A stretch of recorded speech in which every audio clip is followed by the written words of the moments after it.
happening behind the scenes every single day are critical to making our neighborhoods safer.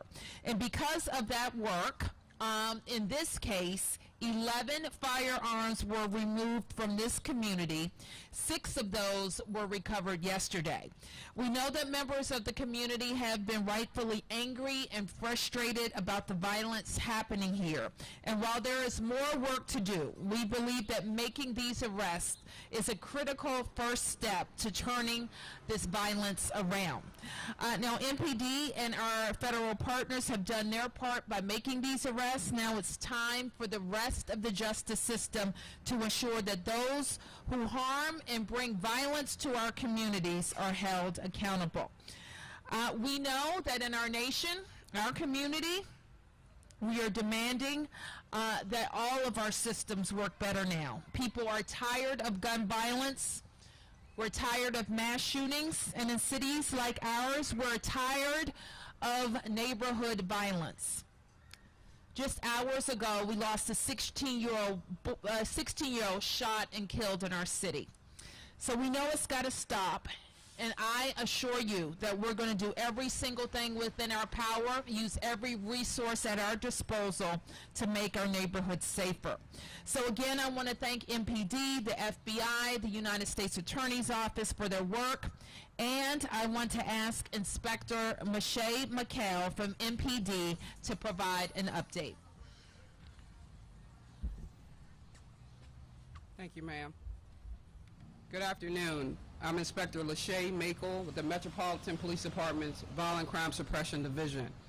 First, I want to recognize the members of the Violence Reduction Unit and our federal partners for their tireless efforts and many hours of dedicated work that led to the arrest of 22 individuals who were engaged in illegal narcotic activity in the LaDroit-Truxton-Shaw neighborhood.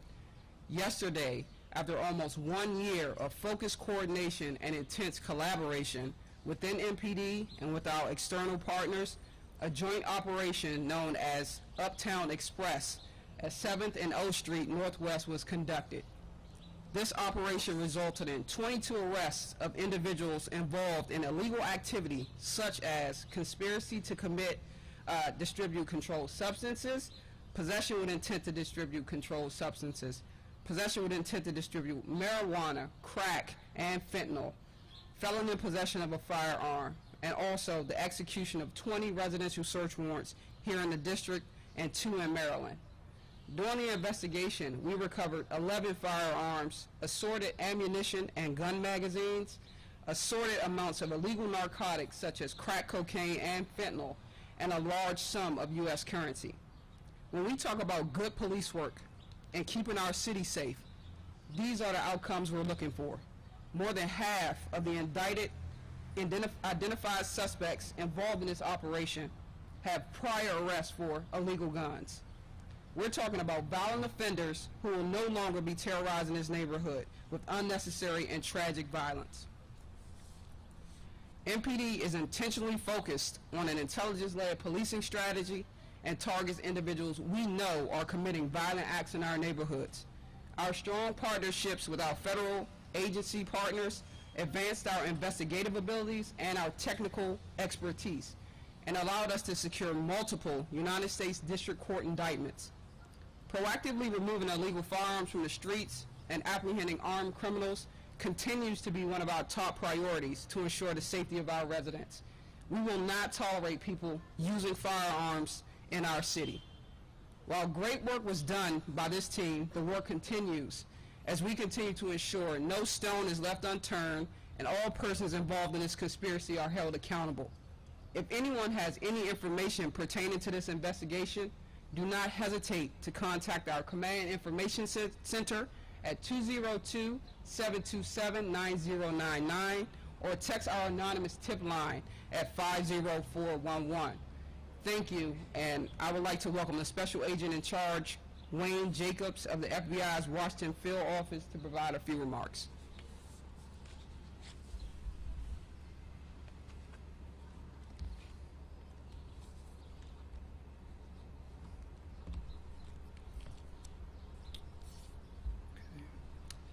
Thank you, Mayor Bowser and Inspector Muriel. I'm Wayne Jacobs. I'm the Acting Assistant Director in charge of the FBI's Washington Field Office. I appreciate the opportunity to be here today to talk about these significant arrests, which are the culmination of a nearly year-long investigation with our partners at MPD's Violence Reduction Network, the DEA, and the U.S. Attorney's Office. Before I do want to take a minute to talk about the tragedy in Uvalde.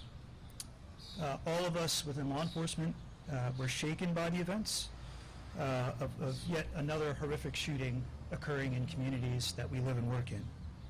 We in law enforcement do this work to prevent incidents like what happened in Uvalde from happening, and our resolve to doing exactly that remains steadfast. As FBI Director Ray has said, the FBI San Antonio and resources and personnel from across the nation are assisting in Uvalde, and the FBI will work around the clock to assist in any way that we can. Moving to yesterday's arrests, the FBI also works with our law enforcement partners every day to reduce violence on the streets in our communities around the country, including D.C. and surrounding areas. Make no mistake, the 13 men who were indicted for allegedly conspiring with other members of their crew to distribute fentanyl and cocaine in this neighborhood are violent criminals. They use illegal drugs to bring violence and deadly drugs, including fentanyl, to the streets of D.C. The FBI Washington Field Office works with MPD and our federal law enforcement partners every single day through our many task forces, including the Cross-Border Safe Streets Task Force. The continued violence and fatal overdoses we saw resulting from this street crew's activities were a driving force for us to work together to bring this federal case and hold them accountable for their disregard for their community and for human life. Our communities deserve not to live in fear of another shooting or worry about drugs being sold on the street corners or their apartment next door. As a byproduct of our efforts in this investigation, our city is a little bit safer today. The arrests are the latest tangible example of our partnership successes. But our work is not over. We are continuing our work to locate Wesley Hilliard, who was indicted but is not yet in custody. Rest assured, the FBI and our partners will find him and bring him to justice. Again, we are grateful for the opportunity to be here today.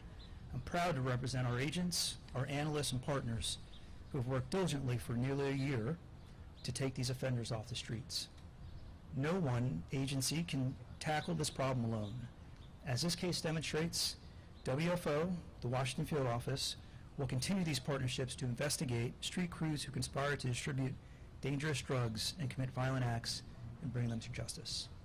And with that, I'll turn it over to Mr. John Crabb from the United States Attorney's Office. Thank you. Thank you. Thank you, Mayor. Good afternoon. My name is John Crabb. I'm from the U.S. Attorney's Office here in Washington. I'm the Chief of the Criminal Division. As Inspector Makel said a moment ago, this investigation is a product of smart policing based on analytics and intelligence. And we at the U.S. Attorney's Office are committed to supporting those types of investigation and look forward to working with our law enforcement partners to continue investigations such as this. This investigation represents a significant step toward making the men and women who live in this community and work in this community safer than they were before. As the United States Attorney Matthew Graves said, this investigation reflects our focus on protecting our community, both from the deadly consequences of using drugs like fentanyl and the violence that such drug markets attract. In closing, I'd like to thank our law enforcement partners. Again, this investigation is a product of our close collaboration with the Metropolitan Police Department and our federal law enforcement partners, and we look forward to continuing on this course. Thank you. So once again, thanks to MPD, our partners at the FBI and the U.S. Attorney's Office. I'll take a couple of questions. Press questions. Hi, Mayor. Raphael with WSA9. Just a quick question on numbers. We're talking about 22 total, but 13 yesterday, just to make that clear. Sure. Inspector?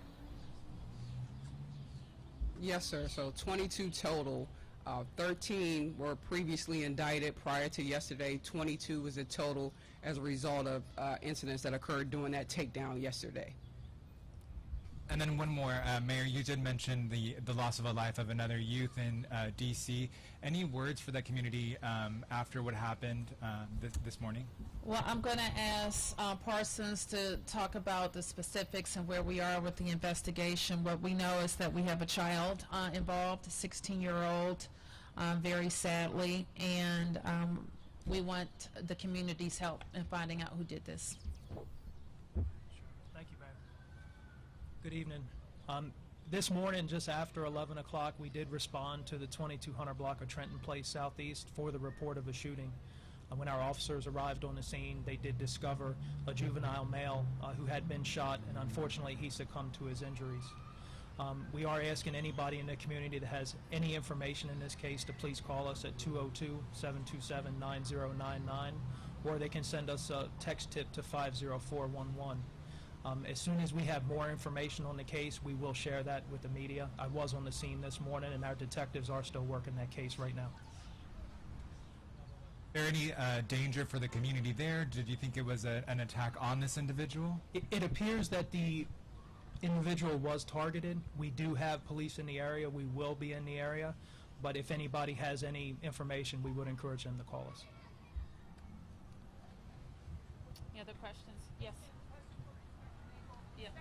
Can you step up to the mic? ma'am. And can you draw a connection for us, or is there a connection between these arrests and these multiple fatality incidents that we have seen around the district over the last 6 months, the fentanyl overdoses? You mentioned that the drugs seized were cocaine, crack, and fentanyl. Were they combined?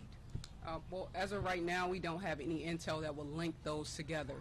But we are actively looking into that, obviously, with the drugs recovered yesterday during a takedown and running analysis to see if there's any connection to those cases.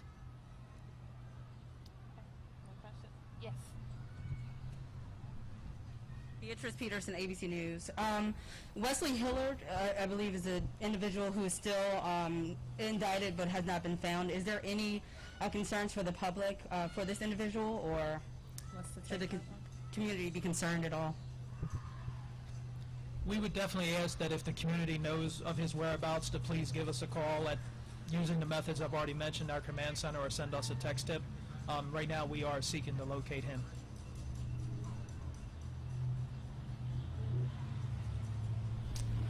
Thank you, everybody. Thank you.